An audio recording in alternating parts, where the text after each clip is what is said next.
En un país dividido por una sangrienta guerra civil, un joven toma el poder.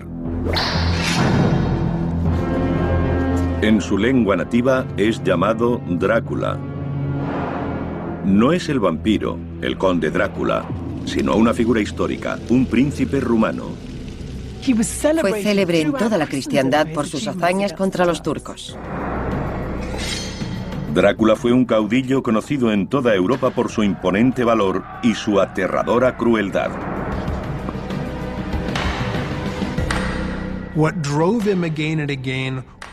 Lo que le empujaba una y otra vez era su necesidad de supervivencia, una necesidad de afirmación y el impulso de torturar.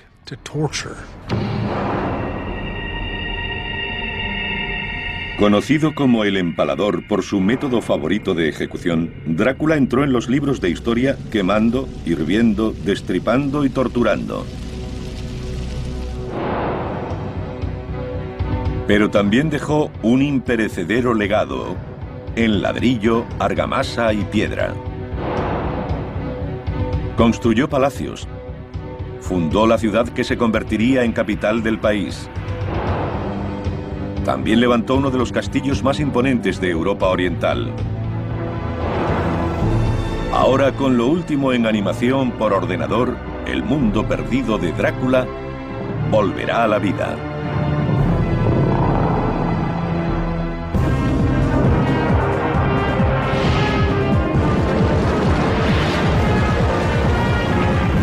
Mundos perdidos. El auténtico Drácula. Transilvania, una región en los confines de Europa. Dominada por grandes montañas, está envuelta en misterio y leyendas. La versión romántica del país, los castillos en ruinas, la leyenda del vampiro, nos la hemos tenido que inventar porque no sabemos suficiente sobre la realidad. Hoy Transilvania es una región de Rumanía.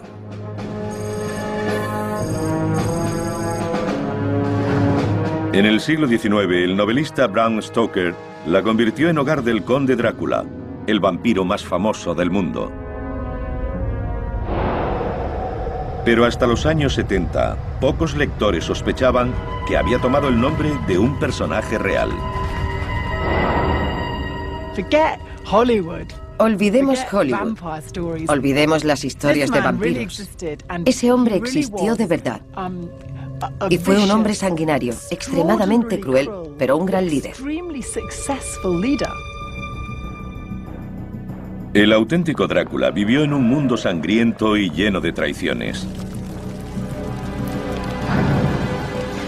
Pero su brutalidad destacó por encima de las atrocidades propias de su tiempo. Se cuenta que le abrió las entrañas a su propia amante embarazada. Y que acumuló 24.000 narices de los cadáveres de los enemigos derrotados. Entre los gobernantes más enfermos, retorcidos y sádicos, Vlad sobresale como un loco psicótico. Vlad Drácula es un enigma, una figura cuyos actos siguen siendo controvertidos hoy. ¿Un guerrero decidido o un loco? Yo diría que fue un hombre de su tiempo y que cometió aquellos actos para sobrevivir. Ahora nuestro equipo de expertos intentará descubrir un mundo perdido casi por completo. Apenas hay documentos escritos. En comparación con las grandes civilizaciones del mundo antiguo, la arqueología es muy escasa también. No sabemos lo que hay.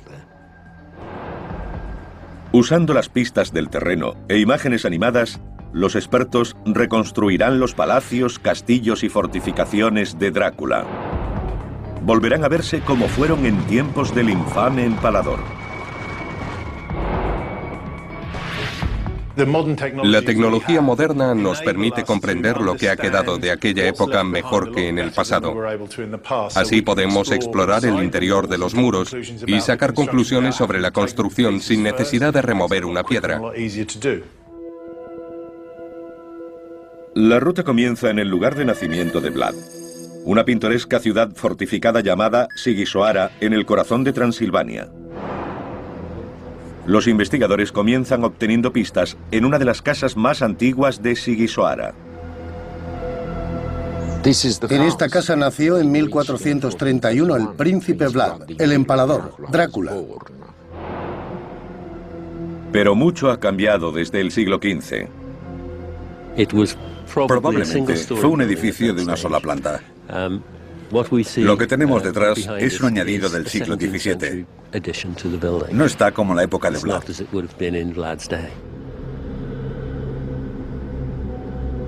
Ahora podemos ver cómo era cuando nació Drácula. Un edificio de una planta en el centro de la ciudadela. Carecería de alcantarillado, cañerías o los servicios más elementales. Pero la gruesa piedra con que fue construida proporcionó su característica más importante, la seguridad. La casa de Vlad era una de las más seguras de Transilvania. Las murallas nos dan la primera pista de las espectaculares fortificaciones que había aquí cuando nació Drácula. Esta era la muralla de la ciudad. Está salpicada de torres defensivas y detrás de nosotros tenemos una de las mejores. Los muros y las torres defensivas, llamadas bastiones, tenían hasta 3 metros de grosor. Servían para evitar que cualquier enemigo saqueara la ciudad. En la parte inferior tenemos las aberturas por las que lanzaban el aceite y el agua hirviendo sobre los atacantes de la fortaleza. Encima tenemos una saetera. Sigisoara estaba muy bien fortificada porque era una de las ciudades más ricas de Transilvania. Pero los que vivían dentro de sus murallas no eran rumanos. Eran sajones, hombres y mujeres de ascendencia germana. Los sajones pioneros habían emigrado a Transilvania en el siglo XII para hacerse mercaderes y artesanos, y gozaban de privilegios comerciales. Era una casta aparte. Los sajones estaban asociados a la codicia, representando a la clase media de cualquier época. Ganaban dinero a expensas de los naturales de Valaquia. El padre de Vlad Drácula, un príncipe rumano, hizo un acuerdo comercial especial con los sajones de Sigisoara. A cambio, él y su familia podrían vivir dentro de la ciudad en la aparente seguridad de la ciudadela.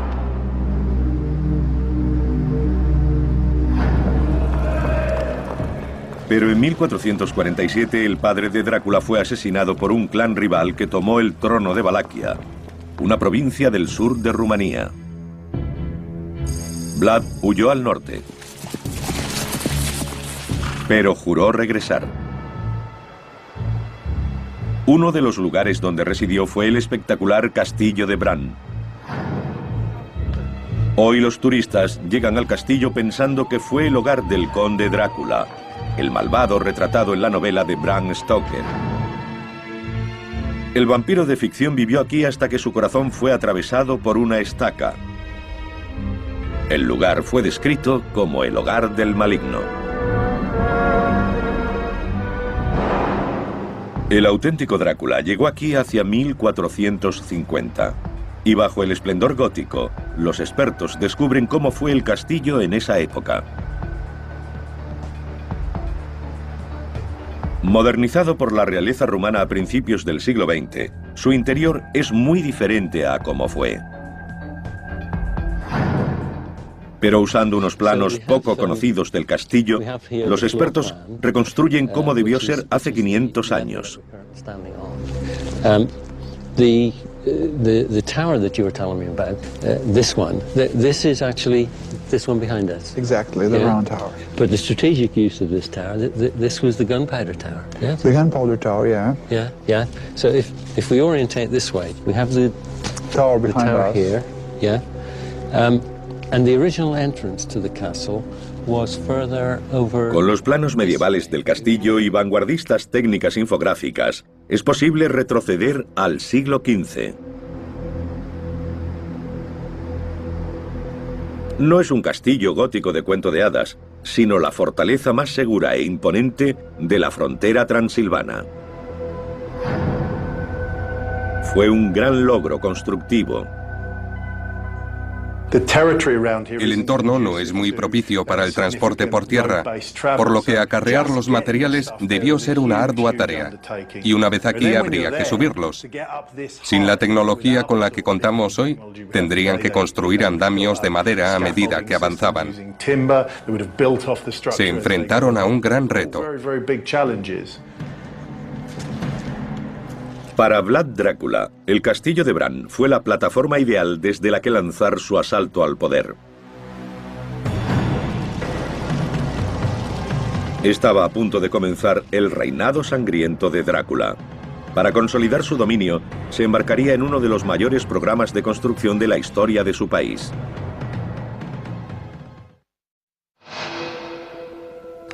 En 1456 el trono del Principado rumano de Valaquia cayó en manos de Vlad Drácula, el personaje que dio su nombre al vampiro más famoso del mundo.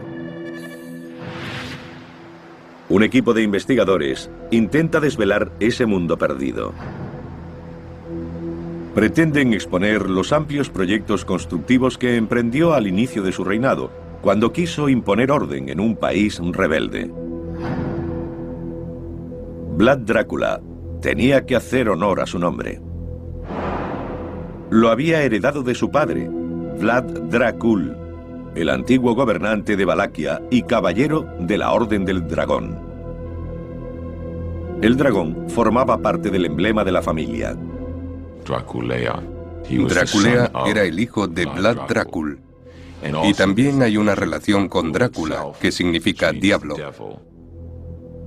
Siguiendo la tradición, Drácula, el hijo del diablo, hace de Tergoviste su capital.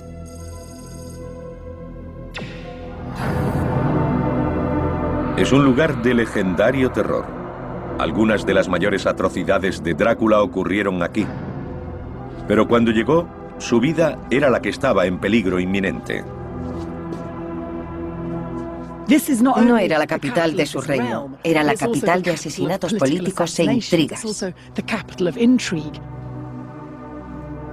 Esperaba ser asesinado. Temía ser envenenado. Todo lo que comía era probado primero por un fiel catador.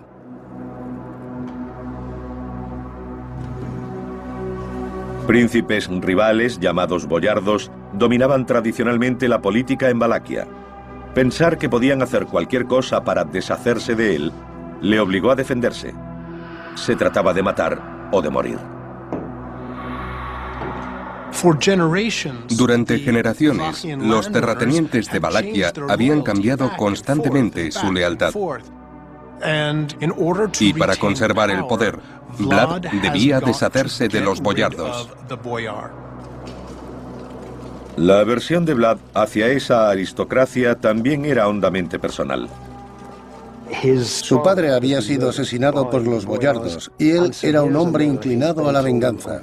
Tenían una cuenta pendiente con ellos. Pero antes de que Drácula pudiera deshacerse de sus enemigos, necesitaba protección. Las actuales ruinas albergan rastros de un enorme proyecto de construcción llevado a cabo hace más de 500 años. Todo formaba parte de un astuto plan para forjar una imagen de poder, la imagen de control absoluto, la impresión de que era un gran líder, el poderoso caudillo de Valaquia. El palacio de Tergoviste empezó a construirse en tiempos del abuelo de Drácula. En época de su padre se añadió un foso defensivo de 18 metros de ancho. Pero Drácula quiso construir un complejo que superara a todo lo anterior. El Gran Salón se reedificó para abarcar una vasta zona de 300 metros cuadrados, y una imponente torre vigía daba a Drácula una vista panorámica de su territorio. El complejo palaciego estaba rodeado de murallas de 1,5 metros de espesor. Los enormes sótanos debajo del Gran Salón revelan la escala de la ambición de Vlad. Aquí tenemos un enorme espacio que se creó mediante la construcción de sótanos abovedados. Los arcos son típicos de la técnica llamada bizantina. Se construían usando un armazón o molde de madera. Los ladrillos se disponían a su alrededor. Fue una proeza que debía ser supervisada por un maestro de obras. Su vida dependía de hacerlo bien. Cuando se retiraba el armazón de madera de un arco, el maestro tenía que estar debajo y ser el primero en probar si estaba bien construido. Si la estructura se desmoronaba, caería sobre él. Aunque quedan pocas pistas, algunos siguen creyendo que los sótanos albergaron no solo las provisiones de palacio, sino también algunos oscuros secretos, como las cámaras de tortura de Vlad. Restaurada en el siglo XIX, esta torre fue quizá la característica más sorprendente que Vlad Drácula añadió a Tergoviste. Con una base de piedras y plantas superiores de ladrillo, se alzaba más de 20 metros y proporcionaba una posición dominante. Una vez terminado, el palacio contaba con una serie de barreras defensivas. Como posición defensiva, fue una construcción bien dispuesta. Se podían ir defendiendo hacia atrás. Había una serie de obstáculos que superar. Una vez superado el primero, el enemigo se hallaba en el foso y era atacado desde arriba. Cuando se había superado el segundo obstáculo, seguían disparando desde la torre. Podemos imaginar el alto costo en vidas para los atacantes. Con Tergoviste transformada en una sede prácticamente inexpugnable, Drácula empezó a exterminar a sus enemigos boyardos. Demostró una crueldad que se convertiría en legendaria. No hay duda de que la única forma de deshacerse de los boyardos y de consolidar su poder era matándolos a todos. El domingo de resurrección de 1457, Drácula cometió una de sus más infames atrocidades. Tendió una trampa a los boyardos, invitándolos a comer en el gran salón. Vlad les preguntó deliberadamente cuántos señores habían tenido en un periodo de 50 años. Nadie pudo contestarle porque eran muchos. La razón es que habían sido derrocados por la fuerza por los boyardos. Era la respuesta que Vlad quería. Se habían condenado solos. Según la leyenda, hizo empalar a 500 de ellos.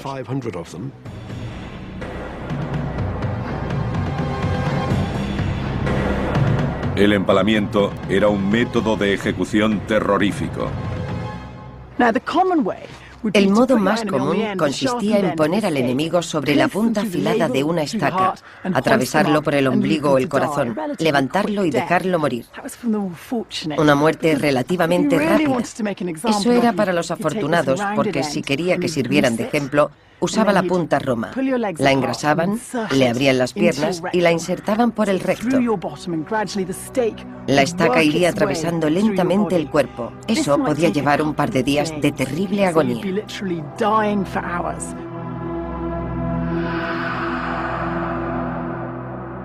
Tergoviste estaba plagado de los cuerpos empalados de muertos y moribundos. Pero Drácula no mató a todos rápidamente. A algunos les tenía reservada una muerte más productiva. Y aquí, en esta inaccesible cima en la frontera de Transilvania, fueron obligados a construir una fortaleza que es el auténtico castillo de Drácula. Un lugar que serviría como refugio de Vlad en una próxima campaña de terror.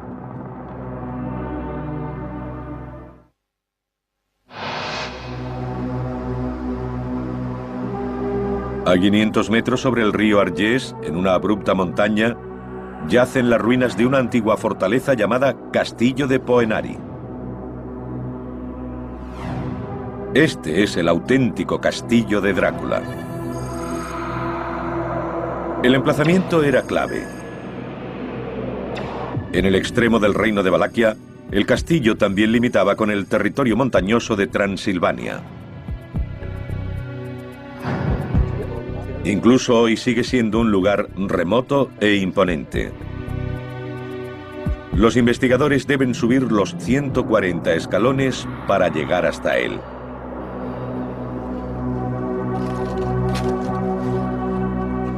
Dentro de estas ruinas hay importantes pistas arqueológicas que les ayudarán a devolver la vida al castillo. Para un príncipe con ansias de poder absoluto, era una excelente posición estratégica.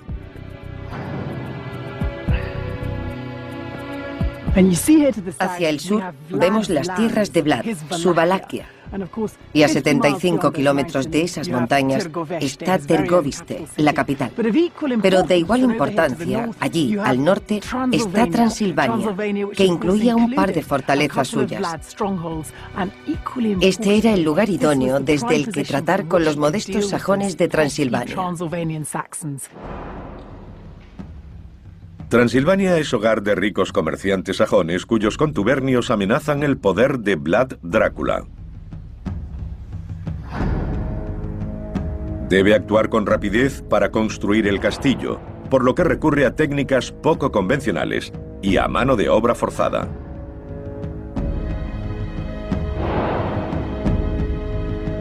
La construcción comenzó alrededor de la torre vigía, que databa de la época de su abuelo. Pero Vlad concibió algo más grande. Una fortaleza que no solo ocupara la cima del Poenari, sino que la ampliara. Las pistas de su ejecución están presentes en los muros en ruinas que siguen rodeando el castillo. Le dan su extraño aspecto de 2 tonos, con ladrillo rojo encima de una base de piedra gris. Es una estructura poco habitual por la combinación de la piedra y el ladrillo. Esperaba verlo todo hecho de piedra. Quizá fue más fácil construirlo en ladrillo. Debió ser mucho más rápido. Aunque están en la estrecha cima de una montaña, estos muros tienen 3 metros de grosor.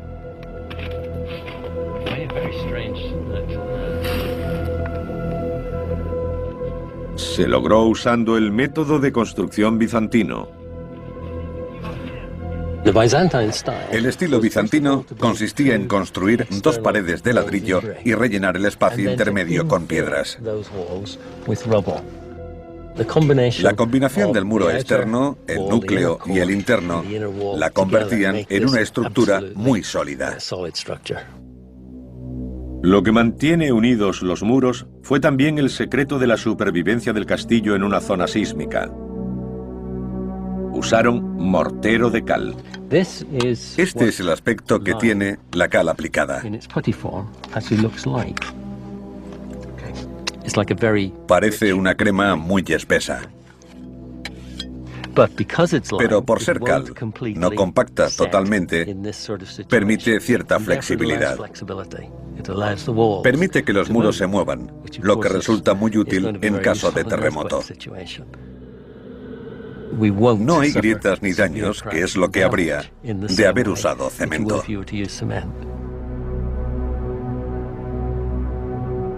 Aunque afectados por numerosos y violentos terremotos, aún se conservan muchos de los muros del castillo de Drácula.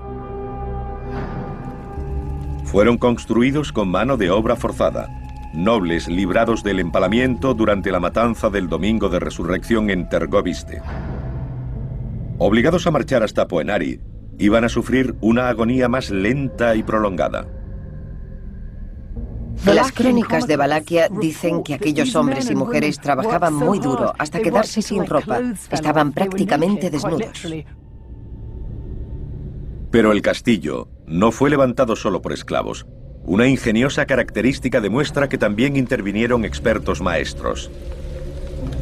Los tejados del castillo recogen el agua de lluvia en una cisterna. Está hecho de piedra, con lo que se llama barbilla. Consiste en cortar los ángulos de la piedra para que la siguiente encaje exactamente contra esta. Lo que demuestra que quien fuera la persona encargada de los aspectos técnicos de la obra conocía perfectamente el proceso de construcción en piedra. Supo lo que había que hacer para recoger agua de lluvia para un castillo de su tamaño y calidad.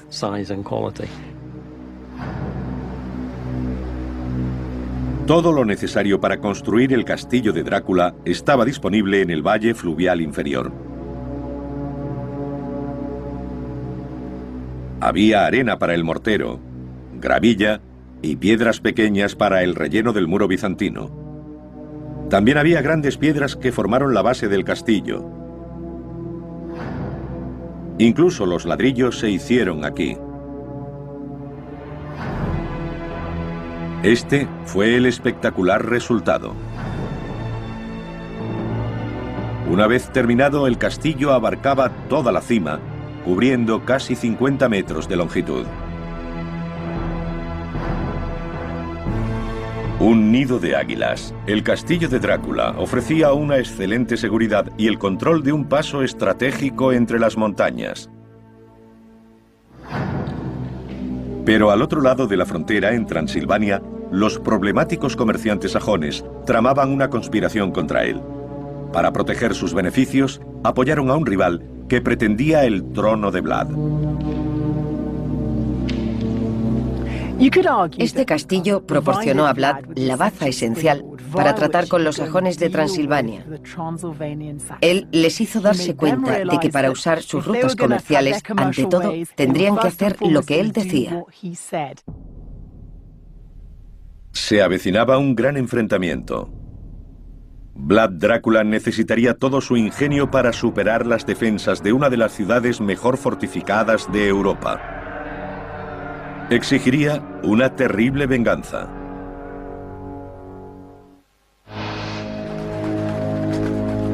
Las crónicas germanas dicen que en 1459 el príncipe rumano Vlad Drácula se embarcó en una campaña de terror. Fue tan salvaje que nadie olvidaría nunca su nombre.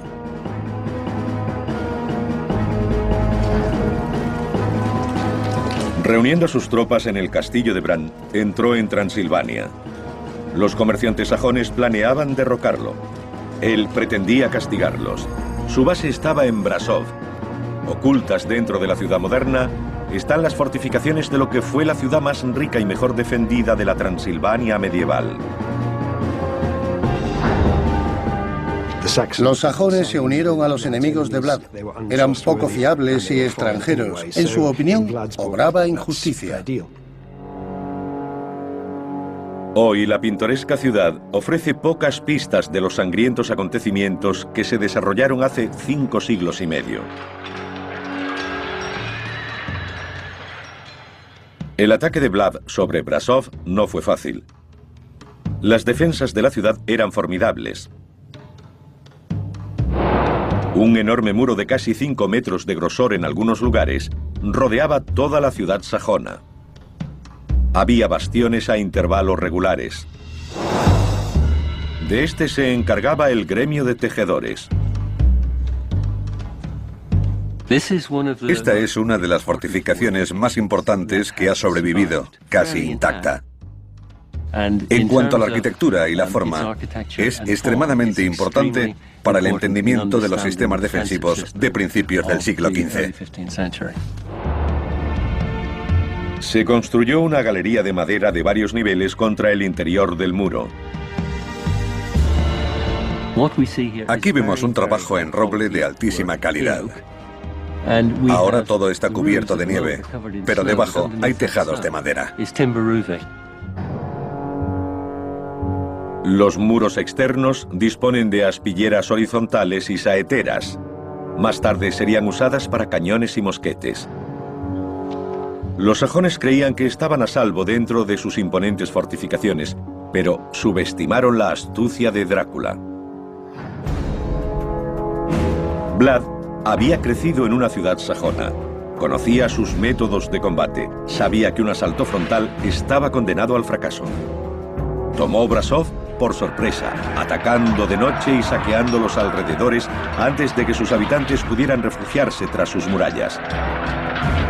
Todos los apresados murieron empalados en las colinas circundantes. Según relatos sajones de la época, perecieron a millares. Las ejecuciones se hicieron en la colina de la Horca, que está detrás de esta montaña. El ataque a Brasov inspiró la más infame de todas las imágenes de Vlad, el bosque de los empalados. Representa al príncipe comiendo entre cadáveres. Algunos sugieren que esta imagen es la primera en relacionar a Vlad Drácula con el vampirismo. El empalamiento es un proceso lento. No se puede hacer rápidamente, sobre todo en gran número. Quizá comiera mientras contemplaba la escena, pero no bebió su sangre ni comió su carne. Vlad no era caníbal. Creadas por sajones, el propósito de estas imágenes es claro: asociar para siempre el nombre de Drácula con el mal. Los propios grabados son propaganda, son una versión primitiva de nuestros vídeos. La gente quería verlos y pagaba un buen dinero por ello. Con Brasov sometida, Vlad centró su atención en el Imperio Otomano. Superpotencia musulmana de la época, sus vastas fronteras llegaban al territorio de Vlad. El Imperio Turco Otomano seguía mirando a Occidente, a Europa, como el siguiente lugar a conquistar. Y salvo unas cuantas tribus de las montañas, como las de Valaquia, no había nada que los detuviera. Pero Vlad Drácula estaba decidido a resistir. Comenzó a concentrar sus esfuerzos constructivos en el sur de su reino. Allí levantó un imponente palacio de ladrillo y piedra. 500 siglos lo habían condenado al olvido, hasta ahora. Oculto bajo las calles de Bucarest está el mundo secreto de esta gran residencia. Estos antiguos muros esconden pruebas de glorias pasadas que pocos saben que existieron. Siempre pensamos en Vlad defendiéndose y atacando, pero no olvidemos que fue un hombre con un gran olfato comercial, y esta era una importante ruta económica. Vlad sabía que los turcos podían amenazar en cualquier momento estas rutas comerciales. Construyó el palacio rápidamente, con los mejores especialistas disponibles. Recurrió a canteros de Transilvania y a unos 1000 trabajadores para asegurarse de que se hiciera tan rápido como fuera posible. Las excavaciones en estos túneles revelan una construcción de diseño compacto, nacido de una urgente necesidad. Era una fortaleza funcional, en lugar de un palacio exótico.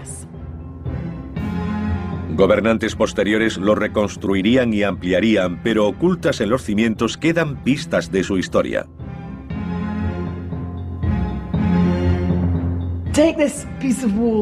Veamos este trozo de muro. En medio tenemos ladrillos que datan de tiempos de Vlad. A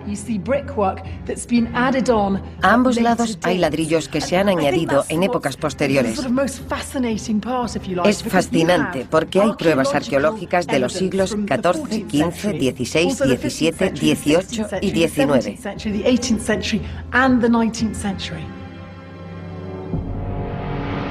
Ahora, con las imágenes animadas basadas en el detectivesco trabajo arqueológico, se puede volver a ver el palacio original de Drácula. Fue una imponente fortaleza y habría servido como un baluarte esencial para la frontera meridional de Vlad. Drácula imponía su voluntad con mano de hierro sobre Valaquia, pero su mayor enemigo, el Imperio Otomano, esperaba en la frontera. El sanguinario tirano necesitaba transformarse en el heroico defensor de la Europa cristiana. Y se pondrían a prueba las fortificaciones que había construido.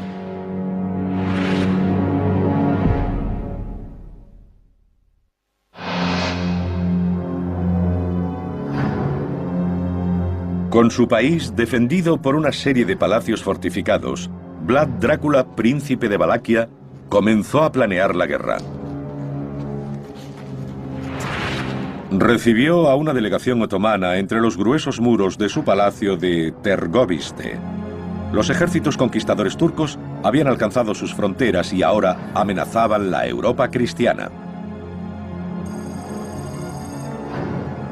Según la leyenda, exigieron a Vlad pagar un tributo, pero él se negó, alegando que el enviado lo había insultado. No se quitaron los turbantes.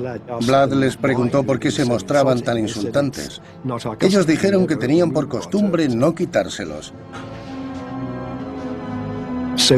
Ordenó que no pudieran hacerlo nunca clavándoselos en la cabeza.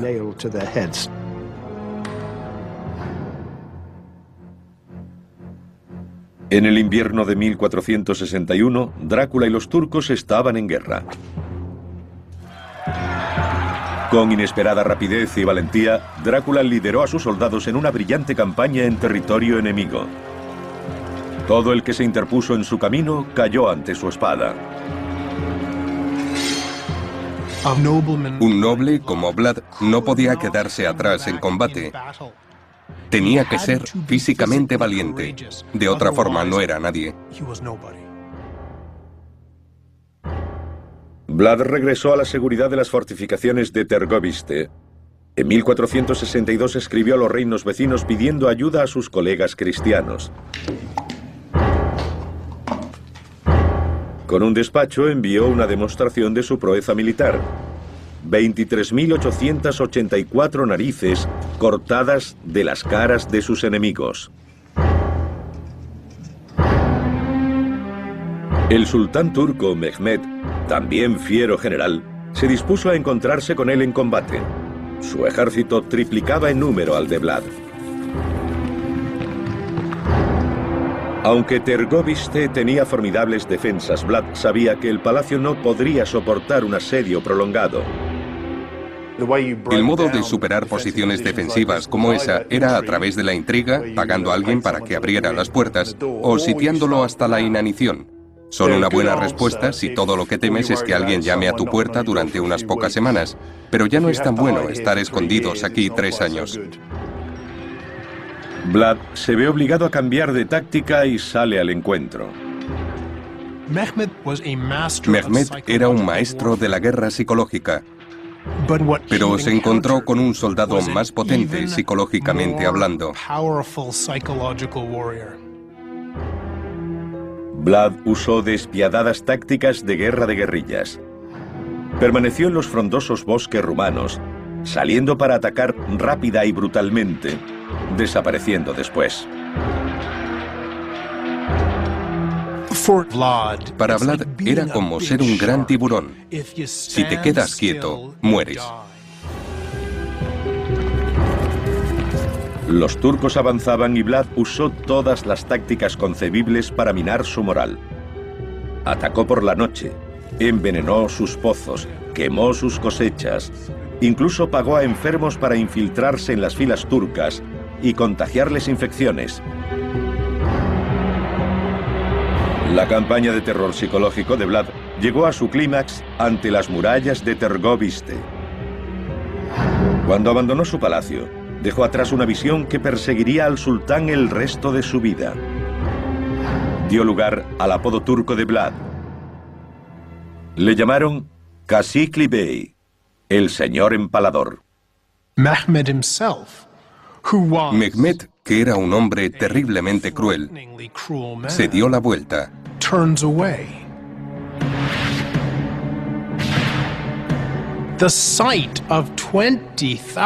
La visión de 20.000 cadáveres con los intestinos resbalando por los postes fue suficiente para que un experimentado soldado como Mehmed II saliera corriendo de allí.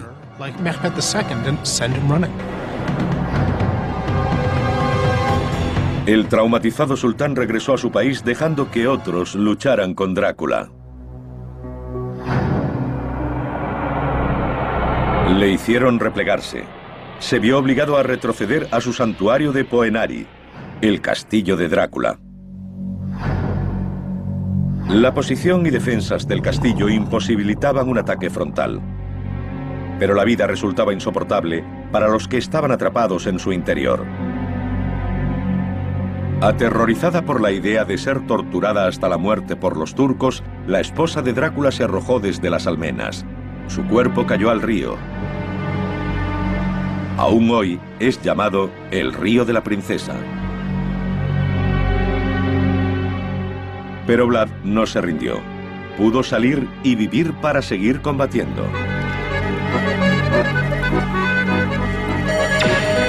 En el pueblo de Arefu, a pocos kilómetros del castillo, los expertos descubrieron una pieza de folclore relacionada con la audaz fuga de Drácula. Stimați oaspeți, cu permisiunea dumneavoastră, los lugareños se enorgullecen de haber ayudado a dar forma a la historia. Ayudaron a engañar a los turcos. Desarrollaron un plan gracias al cual quitaron las herraduras a los caballos y se las volvieron a poner al revés. Después hicieron que Vlad condujera a los caballos en la oscuridad de la noche. Cuando los turcos vieron las huellas, pensaron que había entrado en el castillo, pero había abandonado el castillo sin ellos saberlo.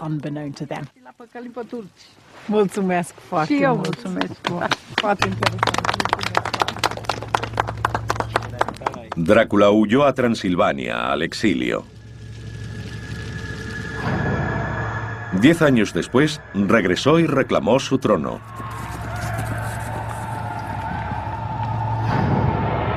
Volvió a su palacio de Bucarest y comenzó a preparar las defensas para rechazar una invasión turca.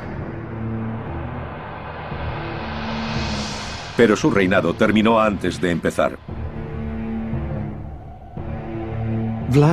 La muerte de Vlad está rodeada de misterio. Es casi seguro que murió en combate, pero no sabemos si fue en el fragor de la batalla o si cayó asesinado. Personalmente, creo en el asesinato. El folclore local dice que fue enterrado aquí, en la bella isla monasterio de Snagov. En su día rodeado de murallas de piedra, el monasterio fue usado posteriormente como prisión. Los traidores de alto rango eran traídos aquí y dicen que la isla está plagada de huesos humanos. Hoy el monasterio es un lugar de peregrinación para los fans de Drácula. Se dice que su cuerpo yace en una tumba en el altar, pero que su cabeza fue cortada y enviada al sultán como prueba de su muerte.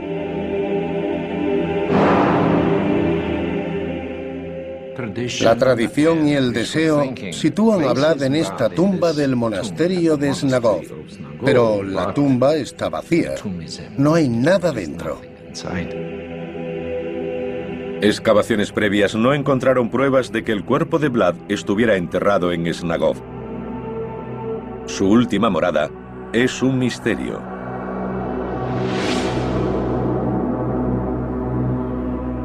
En Rumanía, hoy Vlad Drácula sigue siendo un héroe nacional a pesar de su brutalidad. Vlad es el héroe del caballo blanco. Los rumanos le ven así. Fue un luchador por la libertad, un nacionalista, el hombre del pueblo. Drácula fue el último gran constructor de una Valaquia independiente. Poco después de su muerte, los turcos tomaron el país. Quedó prohibido construir fortificaciones. Pero los castillos de Drácula permanecen como un recuerdo de un pasado glorioso y libre. El Palacio Real de Târgoviște, que él rediseñó por completo. Los cimientos de Bucarest y su castillo. Y el inaccesible refugio de Poenari, el auténtico castillo de Drácula. Cada uno símbolo de la huella indeleble que Vlad Drácula dejó en su país. No solo en las ruinas de sus otrora grandes palacios, sino también en el recuerdo de sus gentes.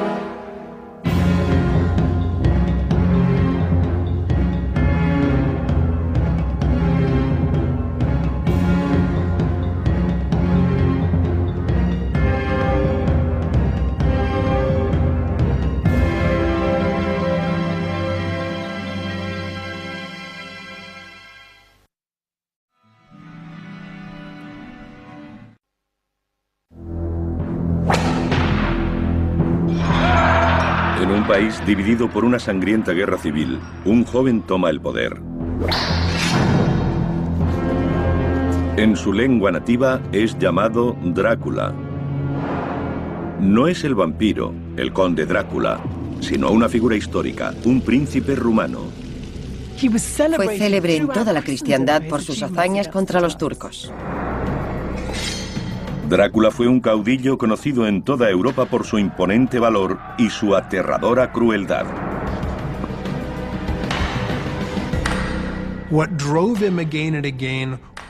Lo que le empujaba una y otra vez era su necesidad de supervivencia, una necesidad de afirmación y el impulso de torturar.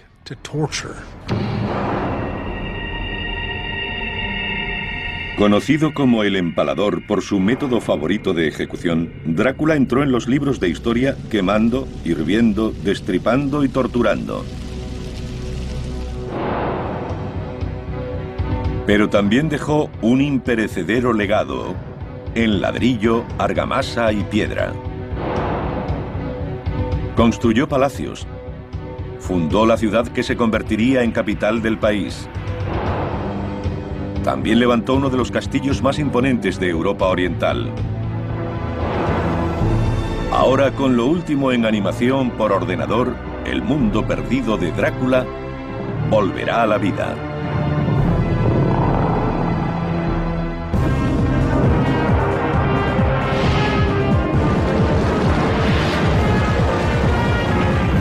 Mundos perdidos.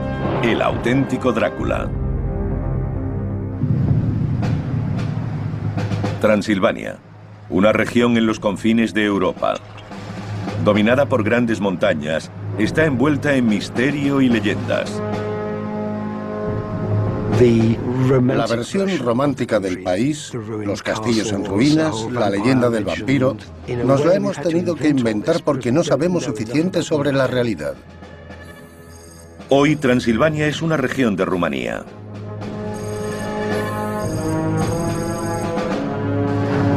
En el siglo XIX, el novelista Bram Stoker la convirtió en hogar del conde Drácula, el vampiro más famoso del mundo.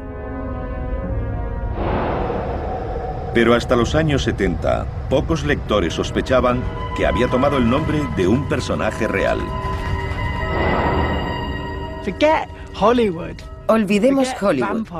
Olvidemos las historias de vampiros. Ese hombre existió de verdad. Y fue un hombre sanguinario, extremadamente cruel, pero un gran líder.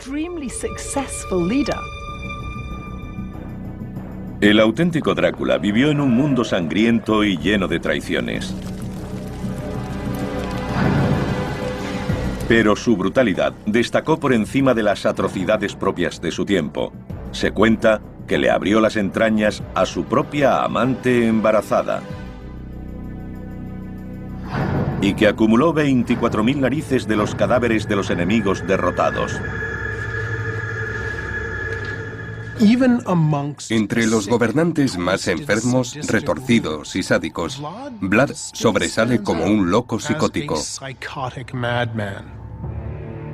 Vlad Drácula es un enigma, una figura cuyos actos siguen siendo controvertidos hoy. ¿Un guerrero decidido o un loco? Yo diría que fue un hombre de su tiempo y que cometió aquellos actos para sobrevivir.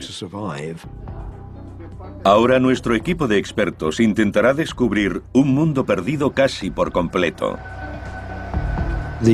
Apenas hay documentos escritos. En comparación con las grandes civilizaciones del mundo antiguo, la arqueología es muy escasa también. No sabemos lo que hay. Usando las pistas del terreno e imágenes animadas, los expertos reconstruirán los palacios, castillos y fortificaciones de Drácula. Volverán a verse como fueron en tiempos del infame empalador. La tecnología moderna nos permite comprender lo que ha quedado de aquella época mejor que en el pasado. Así podemos explorar el interior de los muros y sacar conclusiones sobre la construcción sin necesidad de remover una piedra. La ruta comienza en el lugar de nacimiento de Vlad. una pintoresca ciudad fortificada llamada Sigisoara en el corazón de Transilvania. Los investigadores comienzan obteniendo pistas en una de las casas más antiguas de Sigisoara. En esta casa nació en 1431 el príncipe Vlad, el empalador, Drácula. Pero mucho ha cambiado desde el siglo XV. Probablemente fue un edificio de una sola planta. Lo que tenemos detrás es un añadido del siglo XVII. No está como en la época de Vlad.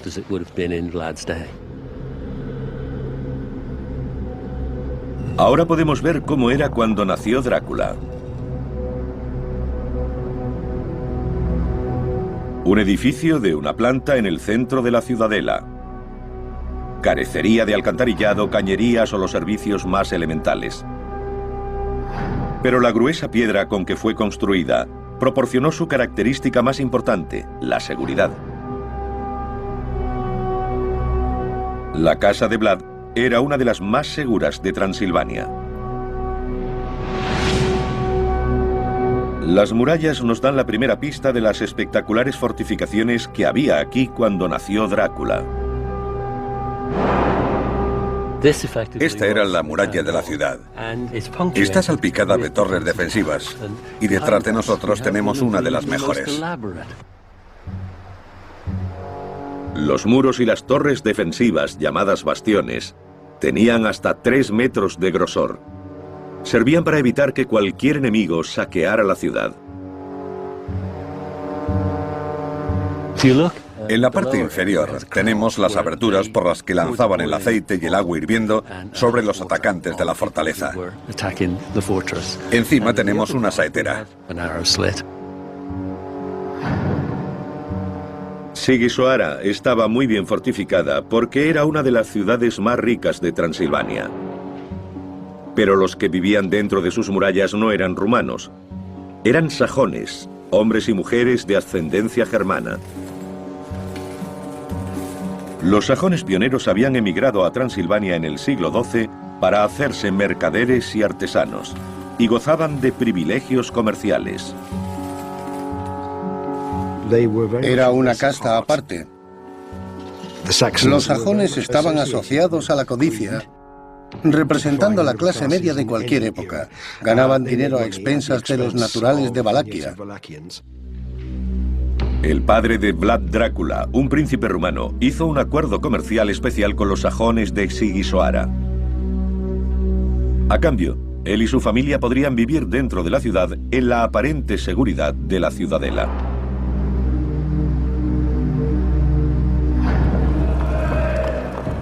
Pero en 1447 el padre de Drácula fue asesinado por un clan rival que tomó el trono de Valaquia, una provincia del sur de Rumanía. Vlad huyó al norte, pero juró regresar. Uno de los lugares donde residió fue el espectacular castillo de Bran. Hoy los turistas llegan al castillo pensando que fue el hogar del conde Drácula, el malvado retratado en la novela de Bram Stoker. El vampiro de ficción vivió aquí hasta que su corazón fue atravesado por una estaca. El lugar fue descrito como el hogar del maligno. El auténtico Drácula llegó aquí hacia 1450.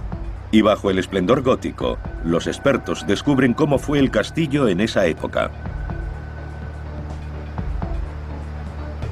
Modernizado por la realeza rumana a principios del siglo XX, su interior es muy diferente a cómo fue.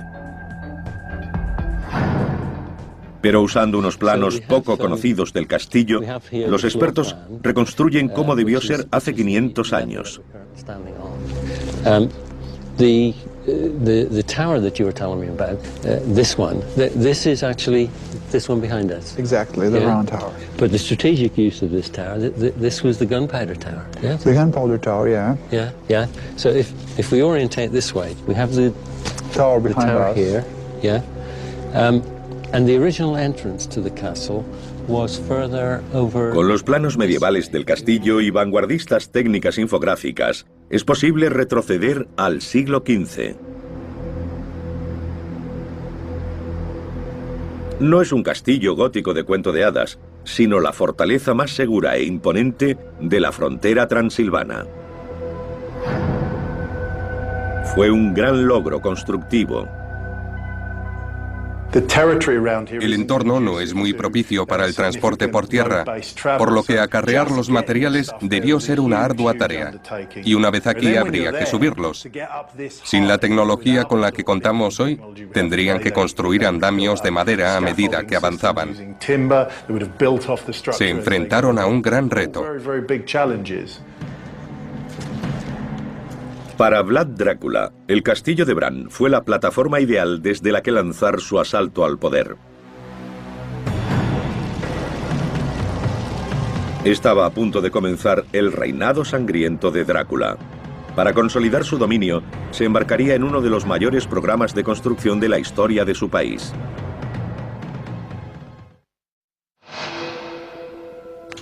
En 1456 el trono del Principado rumano de Valaquia cayó en manos de Vlad Drácula, el personaje que dio su nombre al vampiro más famoso del mundo. Un equipo de investigadores intenta desvelar ese mundo perdido. Pretenden exponer los amplios proyectos constructivos que emprendió al inicio de su reinado, cuando quiso imponer orden en un país rebelde. Vlad Drácula tenía que hacer honor a su nombre. Lo había heredado de su padre, Vlad Dracul, el antiguo gobernante de Valaquia y caballero de la Orden del Dragón. El dragón formaba parte del emblema de la familia. Draculea era el hijo de Vlad Dracul, y también hay una relación con Drácula, que significa diablo. Siguiendo la tradición, Drácula, el hijo del diablo, hace de Tergoviste su capital.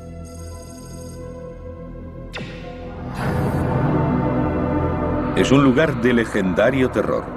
Algunas de las mayores atrocidades de Drácula ocurrieron aquí. Pero cuando llegó, su vida era la que estaba en peligro inminente.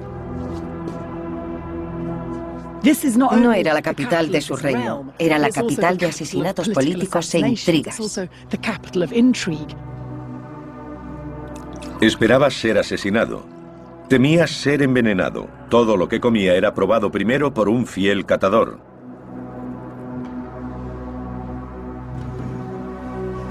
Príncipes rivales, llamados boyardos, dominaban tradicionalmente la política en Valaquia.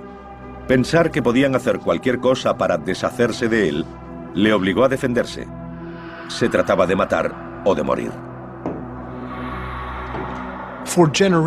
Durante generaciones, los terratenientes de Valaquia habían cambiado constantemente su lealtad. Y para conservar el poder, Vlad debía deshacerse de los boyardos. La aversión de Vlad hacia esa aristocracia también era hondamente personal. Su padre había sido asesinado por los boyardos y él era un hombre inclinado a la venganza. Tenían una cuenta pendiente con ellos. Pero antes de que Drácula pudiera deshacerse de sus enemigos, necesitaba protección. Las actuales ruinas albergan rastros de un enorme proyecto de construcción llevado a cabo hace más de 500 años. Todo formaba parte de un astuto plan para forjar una imagen de poder, la imagen de control absoluto, la impresión de que era un gran líder, el poderoso caudillo de Valaquia. El palacio de Tergoviste empezó a construirse en tiempos del abuelo de Drácula. En época de su padre se añadió un foso defensivo de 18 metros de ancho.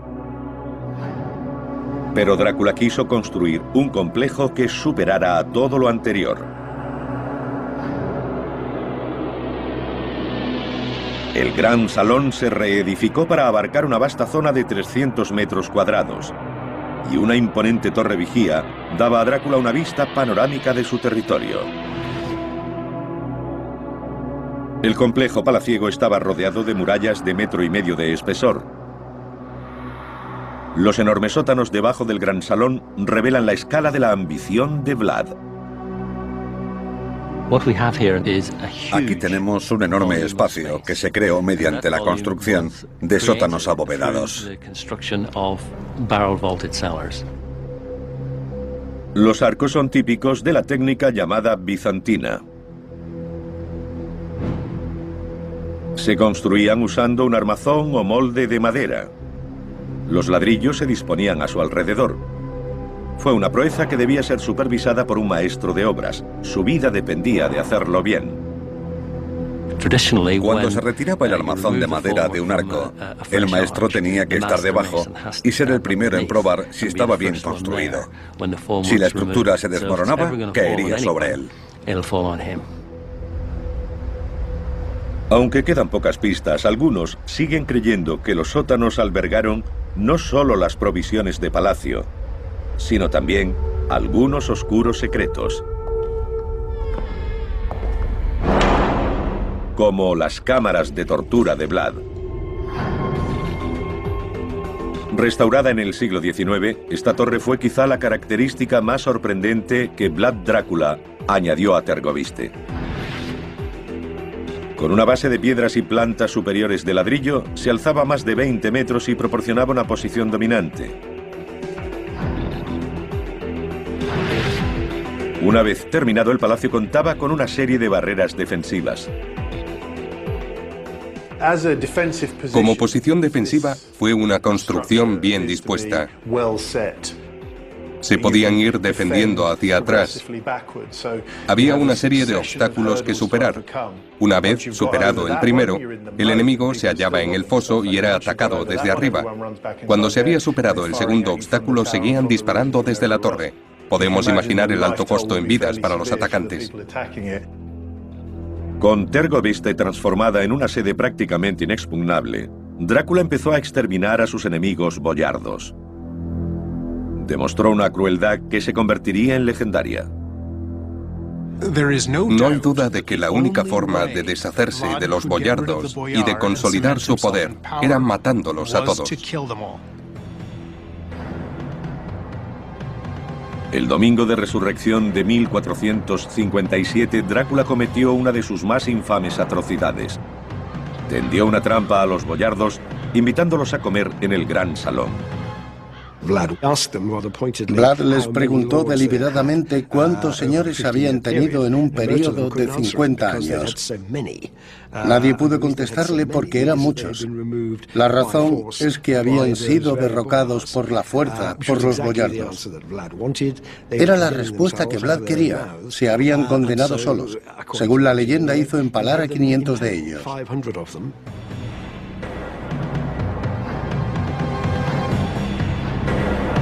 El empalamiento era un método de ejecución terrorífico. El modo más común consistía en poner al enemigo sobre la punta afilada de una estaca, atravesarlo por el ombligo o el corazón, levantarlo y dejarlo morir. Una muerte relativamente rápida. Eso era para los afortunados, porque si quería que sirvieran de ejemplo, usaba la punta roma. La engrasaban, le abrían las piernas y la insertaban por el recto. La estaca iría atravesando lentamente el cuerpo. Eso podía llevar un par de días de terrible agonía.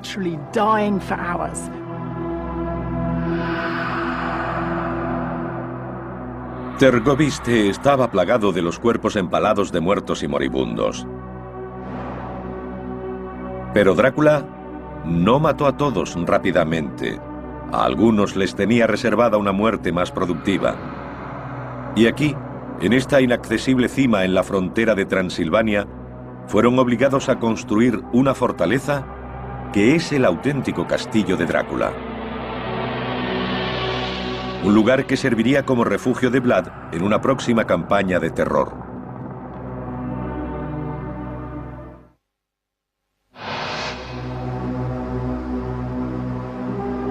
A 500 metros sobre el río Argés, en una abrupta montaña, yacen las ruinas de una antigua fortaleza llamada Castillo de Poenari.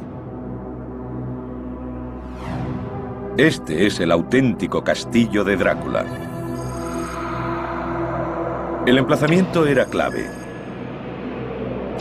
En el extremo del reino de Valaquia, El castillo también limitaba con el territorio montañoso de Transilvania. Incluso hoy sigue siendo un lugar remoto e imponente. Los investigadores deben subir los 140 escalones para llegar hasta él.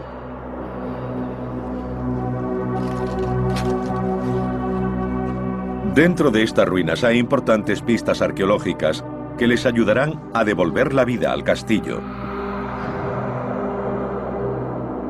Para un príncipe con ansias de poder absoluto, era una excelente posición estratégica.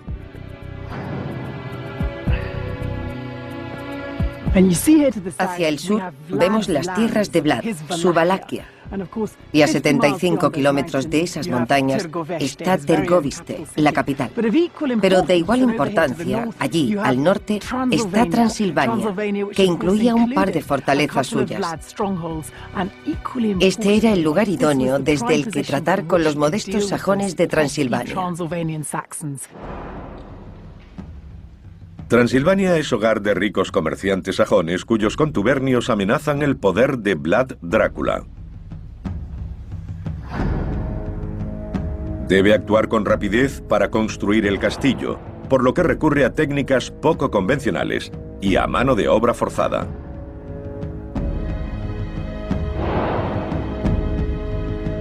La construcción comenzó alrededor de la torre vigía, que databa de la época de su abuelo. Pero Vlad concibió algo más grande. Una fortaleza que no solo ocupara la cima del Poenari, sino que la ampliara. Las pistas de su ejecución están presentes en los muros en ruinas que siguen rodeando el castillo. Le dan su extraño aspecto de 2 tonos, con ladrillo rojo encima de una base de piedra gris. Es una estructura poco habitual por la combinación de la piedra y el ladrillo. Esperaba verlo todo hecho de piedra. Quizá fue más fácil construirlo en ladrillo. Debió ser mucho más rápido. Aunque están en la estrecha cima de una montaña, estos muros tienen 3 metros de grosor.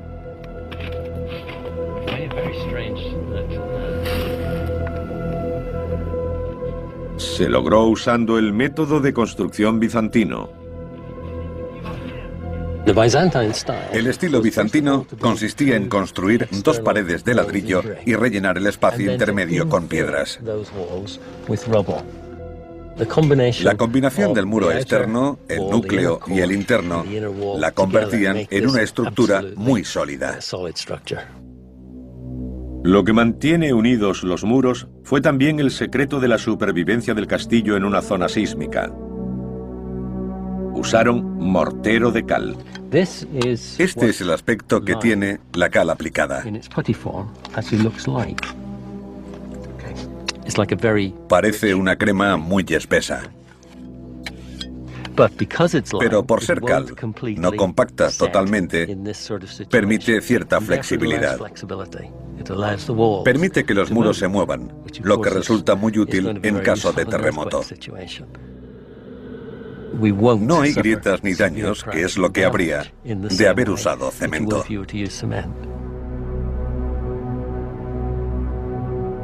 Aunque afectados por numerosos y violentos terremotos, aún se conservan muchos de los muros del castillo de Drácula. Fueron construidos con mano de obra forzada, nobles librados del empalamiento durante la matanza del Domingo de Resurrección en Tergoviste. Obligados a marchar hasta Poenari, iban a sufrir una agonía más lenta y prolongada. Las crónicas de Valaquia dicen que aquellos hombres y mujeres trabajaban muy duro hasta quedarse sin ropa. Estaban prácticamente desnudos. Pero el castillo no fue levantado solo por esclavos. Una ingeniosa característica demuestra que también intervinieron expertos maestros.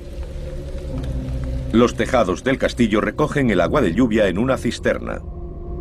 Está hecho de piedra, con lo que se llama barbilla. Consiste en cortar los ángulos de la piedra para que la siguiente encaje exactamente contra esta. Lo que demuestra que quien fuera la persona encargada de los aspectos técnicos de la obra conocía perfectamente el proceso de construcción en piedra. Supo lo que había que hacer para recoger agua de lluvia para un castillo de su tamaño y calidad.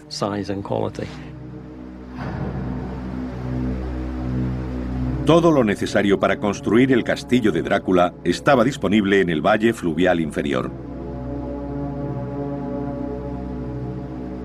Había arena para el mortero, gravilla y piedras pequeñas para el relleno del muro bizantino. También había grandes piedras que formaron la base del castillo.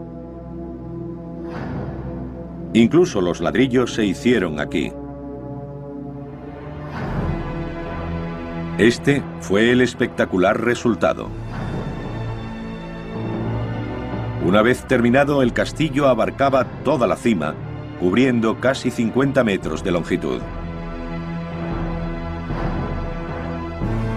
Un nido de águilas. El castillo de Drácula ofrecía una excelente seguridad y el control de un paso estratégico entre las montañas. Pero al otro lado de la frontera, en Transilvania, los problemáticos comerciantes sajones tramaban una conspiración contra él. Para proteger sus beneficios, apoyaron a un rival que pretendía el trono de Vlad. Este castillo proporcionó a Vlad la baza esencial para tratar con los sajones de Transilvania. Él les hizo darse cuenta de que para usar sus rutas comerciales, ante todo, tendrían que hacer lo que él decía. Se avecinaba un gran enfrentamiento. Vlad Drácula necesitaría todo su ingenio para superar las defensas de una de las ciudades mejor fortificadas de Europa. Exigiría una terrible venganza.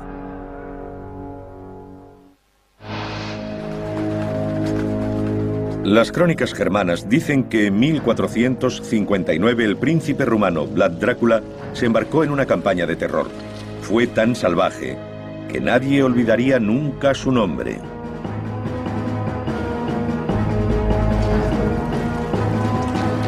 Reuniendo a sus tropas en el castillo de Bran, entró en Transilvania.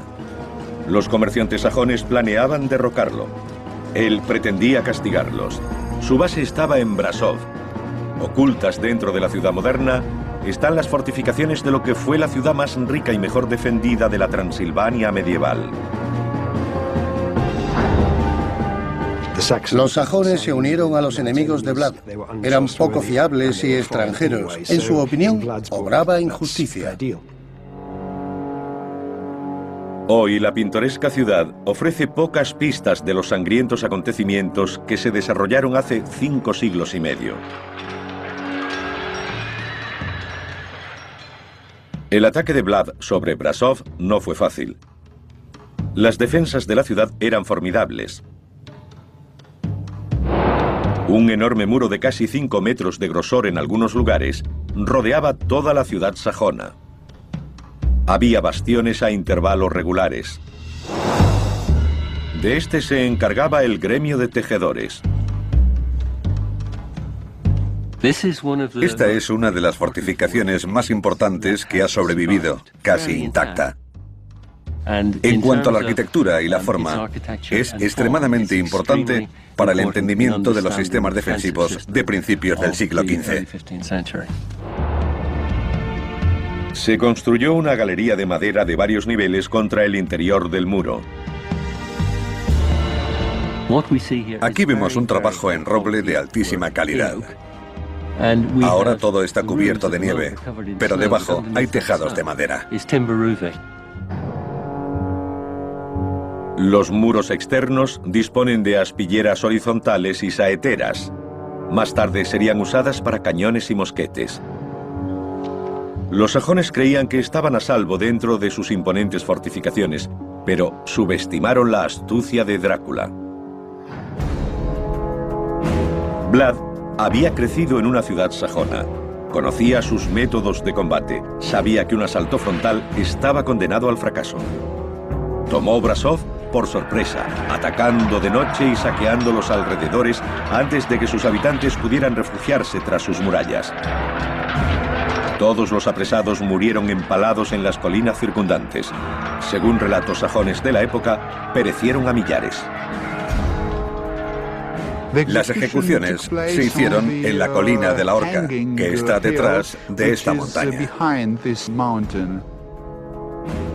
El ataque a Brasov inspiró la más infame de todas las imágenes de Vlad, el bosque de los empalados.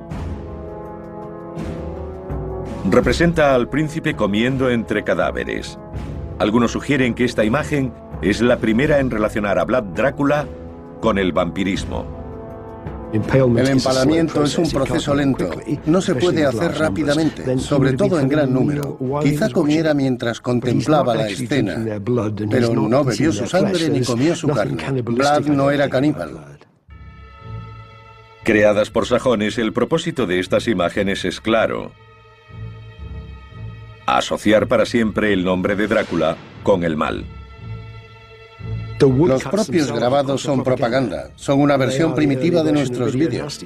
La gente quería verlos y pagaba un buen dinero por ello. Con Brasov sometida, Vlad centró su atención en el Imperio Otomano. Superpotencia musulmana de la época, sus vastas fronteras llegaban al territorio de Vlad. El Imperio Turco Otomano seguía mirando a Occidente, a Europa, como el siguiente lugar a conquistar.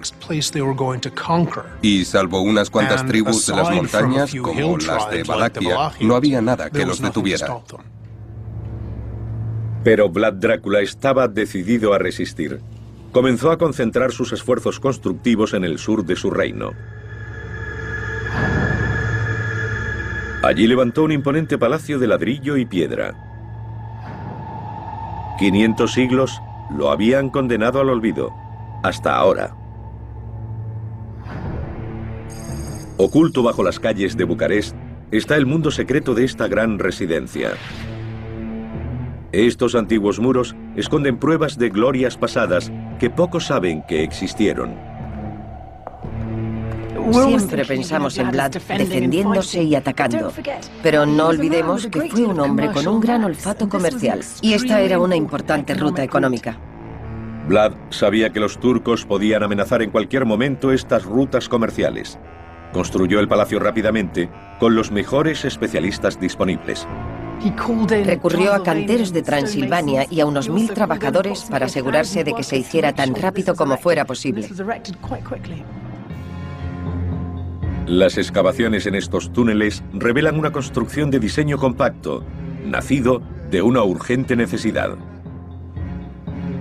Era una fortaleza funcional, en lugar de un palacio exótico. Gobernantes posteriores lo reconstruirían y ampliarían, pero ocultas en los cimientos quedan pistas de su historia.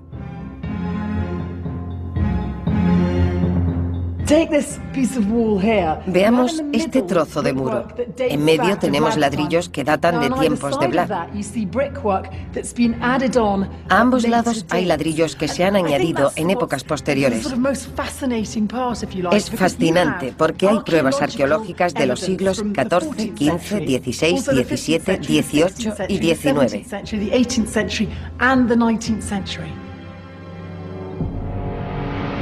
Ahora, con las imágenes animadas basadas en el detectivesco trabajo arqueológico, se puede volver a ver el palacio original de Drácula. Fue una imponente fortaleza y habría servido como un baluarte esencial para la frontera meridional de Vlad. Drácula imponía su voluntad con mano de hierro sobre Valaquia, pero su mayor enemigo, el Imperio Otomano, esperaba en la frontera. El sanguinario tirano necesitaba transformarse en el heroico defensor de la Europa cristiana. Y se pondrían a prueba las fortificaciones que había construido.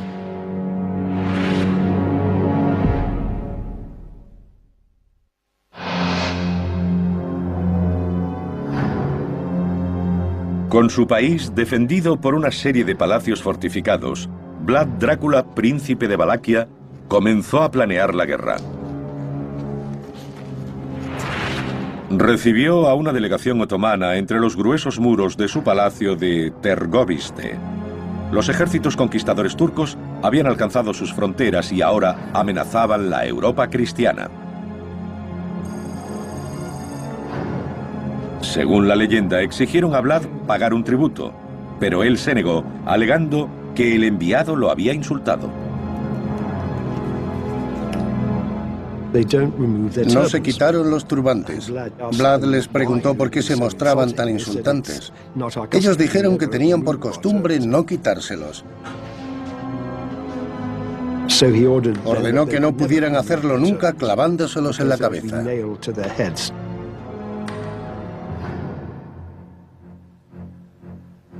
En el invierno de 1461, Drácula y los turcos estaban en guerra. Con inesperada rapidez y valentía, Drácula lideró a sus soldados en una brillante campaña en territorio enemigo. Todo el que se interpuso en su camino cayó ante su espada. Un noble como Vlad no podía quedarse atrás en combate. Tenía que ser físicamente valiente. De otra forma no era nadie. Vlad regresó a la seguridad de las fortificaciones de Tergoviste. En 1462 escribió a los reinos vecinos pidiendo ayuda a sus colegas cristianos. Con un despacho envió una demostración de su proeza militar. 23.884 narices cortadas de las caras de sus enemigos.